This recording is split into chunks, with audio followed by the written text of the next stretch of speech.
Jérémy Brabé-Adonaljo, vous êtes avec nous. Alors en seulement quelques jours, FTX, la deuxième plateforme mondiale d'échange de crypto-monnaies, est passée donc de sa position en purgatoire.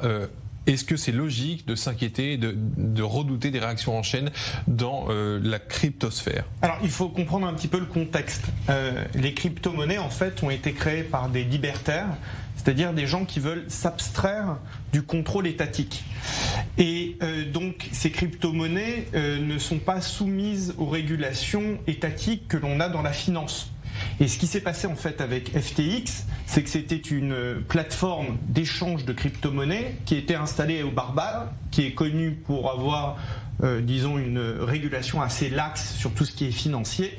Et il s'avère qu'il n'avait absolument, qu'il n'exerçait aucun contrôle sur les process financiers de FTX, et que c'était visiblement, comme on dit en hébreu, un énorme balagan, c'est-à-dire c'était à peu près n'importe quoi. Et c'est pas moi qui le dis, mais l'administrateur qui a été nommé suite à la décision de mettre FTX en banqueroute et qui était l'administrateur d'Enron et qui a dit qu'il n'avait jamais vu quelque chose comme ça dans sa carrière.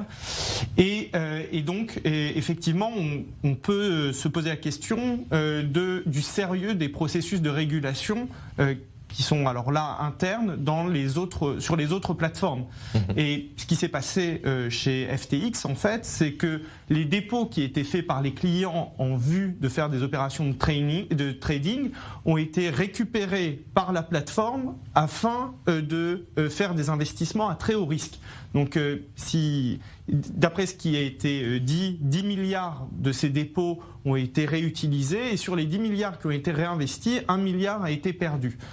Donc il est probable que tout le monde ne reverra pas les sommes qui ont été confiées à FTX. Donc les gens qui avaient laissé leur fonds, leur argent sur la plateforme, peut-être qu'ils ne reverront jamais cet argent. C'est tout à fait possible. C'est tout à fait possible.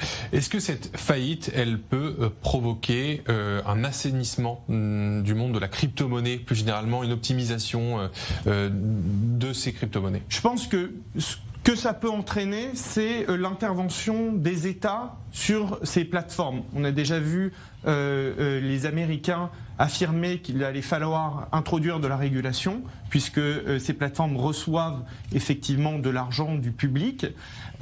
Et après, si effectivement la perte de confiance n'est pas totale, et il est possible qu'elle le soit, on peut penser que ça donnera lieu effectivement à un environnement beaucoup plus sain.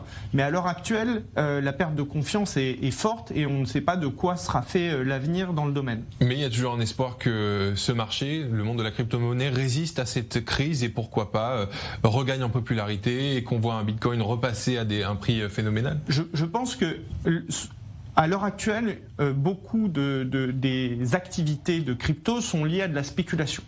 Mais il y a aussi des nécessités qui sont des nécessités pratiques. Alors parfois pas très avouables, c'est de la criminalité, et là encore ce sont des gens qui ne veulent pas se soumettre à des régulations étatiques, mais il y a aussi des nécessités qui sont des nécessités d'ordre, je dirais, financière, avec des gens qui considèrent que les cryptos permettent d'avoir un coût des opérations financières plus faible, notamment un coût de change, ou parfois pour des gens qui sont dans des États qui sont totalitaires, que ce soit par exemple l'Iran ou le Venezuela, et qui souhaitent placer leurs actifs financiers hors, en gros, du contrôle de l'État vénézuélien ou de l'État iranien ou tout autre. Donc il y a un besoin pour les cryptos. La question, est-ce que ce besoin va être suffisant pour soutenir l'activité de ces monnaies-là ou pas ? L'avenir nous le dira. Merci beaucoup Jérémy Brabé-Adonaljo de nous avoir permis de voir plus clair ce soir dans les conséquences et les répercussions de cette faillite donc de FTX. Je rappelle que vous êtes fondateur et PDG de la start-up Psartech. Merci d'avoir été avec nous.